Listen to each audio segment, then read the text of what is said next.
Avènement de l'ère digitale. Nouveaux défis démographiques, sociaux, alimentaires. Globalisation des échanges. Dématérialisation des produits et des services. Enjeux environnementaux et énergétiques. Jamais l'humanité n'a été confrontée à autant de changements en aussi peu de temps. Comment faire face à tous ces changements et en être un acteur? Comment réussir à anticiper un futur dont les contours sont en perpétuelle recomposition? Les questions sont nombreuses, le défi immense. Pourtant, nous avons tous, à un moment donné de notre existence, été capables de changer, de relever des défis. En réussissant à emboîter les pièces d'un puzzle, en résolvant des équations qui nous paraissaient impossibles, en réussissant à réparer les pièces d'un moteur, en étant capable de rassurer, de motiver ou de convaincre nos proches. Et ces prodiges, nous avons pu les réaliser parce que nous avons appris. Appris à l'école, par nous-mêmes et au contact des autres, dans notre cercle privé et dans notre univers professionnel. Apprendre, c'est l'une des clés de l'humanité. C'est ce qui nous permet de transformer l'inconnu en territoire familier. C'est ce qui nous permet d'éviter la frustration, la fatigue, la colère, la perte de confiance due à un échec non anticipé, l'angoisse et le sentiment d'un monde qui nous échappe. Apprendre, c'est ce qui nous rend meilleurs, plus performants, plus efficaces. C'est ce qui nous permet d'éprouver du plaisir, de la satisfaction, de la curiosité, de la confiance en soi. C'est ce qui nous permet de tirer le maximum de nos talents. Pour cela, nous disposons de la plus extraordinaire invention de l'univers, le cerveau humain. Une machine fabuleuse, composée de 100 milliards de neurones, qui ne cesse d'évoluer pour nous apporter toujours plus de créativité, d'audace, de maîtrise dans nos activités et dans notre travail. Et cette machine nous est livrée avec son mode d'emploi. Ce mode d'emploi universel, c'est apprendre à apprendre. Quel que soit le sujet que vous souhaitez apprendre, le cerveau est comme un muscle qu'il faut renforcer et développer. En apprenant à apprendre, vous allez proposer à votre cerveau un programme d'entraînement digne des plus grands athlètes qui repose sur 3 piliers.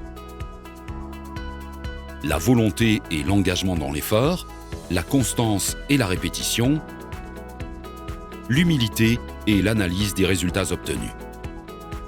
Et oui, on parle bien d'effort. Apprendre, cela a beau être naturel pour l'homme, cela ne se fait pas sans difficulté, sans rater, exactement comme la progression d'un sportif. Le premier pilier, la volonté et l'engagement dans l'effort, repose sur 2 règles simples. Premièrement, rien n'est possible sans motivation personnelle. On apprend mieux quand on a envie d'apprendre. La bonne nouvelle, c'est que les sources de motivation sont nombreuses. Plaisir de la découverte, satisfaction de comprendre un sujet inconnu, fierté personnelle, nécessité professionnelle, besoin d'intégration. À vous de trouver votre levier de motivation. Il agira comme une récompense des efforts que vous produirez pour apprendre. Associer une représentation positive à l'apprentissage est en effet le meilleur moyen de lutter contre la procrastination, le fameux « je verrai plus tard » ou la fausse barrière du « je n'ai pas assez de temps ». La deuxième règle, c'est celle de la pratique intentionnelle, qui décrit le soin et l'exigence que l'on va accorder à son apprentissage. Soin du cadre dans lequel on apprend, un endroit calme, agréable par exemple. Soin dans la définition de l'objectif recherché, exigence dans les sujets traités, en s'attelant par exemple aux sujets les plus ardus en premier. Le second levier, c'est la constance et la répétition. Comme en sport, il ne sert à rien de s'entraîner uniquement la veille d'une compétition pour penser être performant. Il vaut mieux répartir ses efforts dans le temps, de manière à pouvoir rappeler régulièrement ses connaissances. Pour faire de l'apprentissage un réflexe quotidien, on peut ainsi faire appel à la mise en pratique constante et continue. Cette mise en action sera d'autant plus efficace qu'elle s'exercera dans un environnement riche et stimulant, notamment en compagnie de personnes compétentes, des experts bien sûr, mais également vos proches ou vos collègues. La transmission, le partage des connaissances avec les autres agissent comme des moteurs de la mise en action et de l'apprentissage. Le troisième levier pour apprendre à apprendre, c'est l'humilité et l'analyse des résultats obtenus. Apprendre, c'est adopter un œil neuf, une perspective nouvelle. C'est sortir de ses ornières. L'humilité, on la trouve dans la façon d'aborder des sujets nouveaux, dans la nécessité d'être ouvert à des façons de faire ou de penser avec lesquelles nous ne sommes pas familiers. Là aussi, l'apport des autres, l'appui de son environnement professionnel sont essentiels. L'humilité, c'est également l'analyse de sa progression. Il ne peut y avoir d'apprentissage durable sans confrontation régulière à ses propres acquis. Où est-ce que j'en suis? Suis-je autonome? Suis-je capable d'intégrer cette pratique dans mon métier? Comment transmettre à d'autres mes connaissances? Autant de mini-tests à activer régulièrement qui permettent de dépasser l'illusion de compétence. Cette auto-analyse permet de se doter des moyens pour tirer parti de ses erreurs, de ses échecs ou de ses difficultés et les transformer en balises de son apprentissage.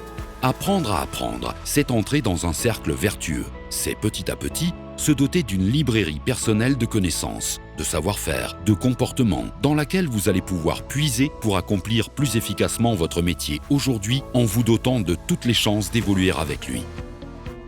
Et oui, 2/3 des métiers de demain n'existent pas encore. Les changements à venir sont aussi nombreux que ceux que nous vivons.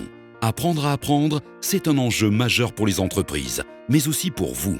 C'est ce qui vous permettra d'évoluer, d'accompagner ces changements sans les subir. C'est aussi une formidable opportunité d'envisager le monde avec sérénité, avec curiosité, avec enthousiasme et bienveillance. Quelles que soient les conditions, les formations, l'aide proposée par votre entreprise, c'est vous qui avez la responsabilité d'agir. C'est vous qui, à votre tour, allez apprendre à apprendre.